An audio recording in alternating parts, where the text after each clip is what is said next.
তোমরা এই পরিমাণ ছেলে মাশাআল্লাহ দেখো, কিন্তু তোমরা একটা ছেলে দাঁড়াইয়া বাকিদের দিকে দেখো, চেহারা সব। যদি এখানে 500 ছেলে হয়, 450 ছেলের চেহারায় নামাজের কোনো চিহ্ন নেই। এভাবে আল্লাহ ভুলে গেলা কেন? মাথা নোয়াইলে কি হবে বাবা? আমি তো কিছুই বলতেছি না, আমি তো আমার পথে চলে যাব এখন। কে কার জন্য আটকায়? আমার জন্য আপনারা আটকাইবেন না, আপনাদের জন্য আমরা আটকাবো না। সবাই সবার মতোই দুনিয়া। হাসলেও রাত ভোর হয়, কাঁদলেও রাত ভোর হয়, বাসর রাতও ভোর হয়, ফাঁসির রাতও ভোর হয়। তাহাজ্জুদের যে সেজদা করে তার জন্য ভোর হয়। মদের আড্ডা, জুয়ার আড্ডা, নারীর আড্ডায় যে পড়ে থাকে সারা রাত, তার রাতও ভোর হয়। দুনিয়া তো থেমে যাবে না।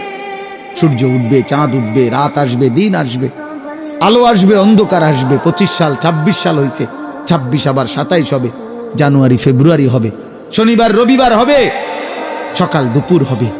এভাবে একদিন আমারে কবরে নিয়ে যাবে, তোমারে কবরে নিয়ে যাবে। স্বার্থপর এই দুনিয়া না তোমার দাদারে থাকতে দিছে, না বাবারে, না তোমারে দিবে।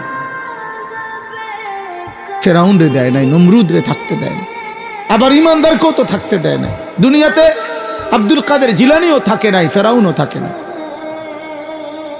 কেউ তো থাকে নাই রে বাপ।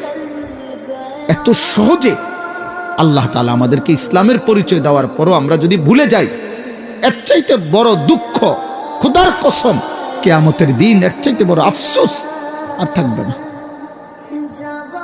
এই জন্য আপনারা সবাই জানেন, অনেকেই শুনছেন, নামধারী মুসলমান যে শুধু মুখে বলে, কর্মে নয়, বিশ্বাসে নয়, তাকে মুনাফিক বলে।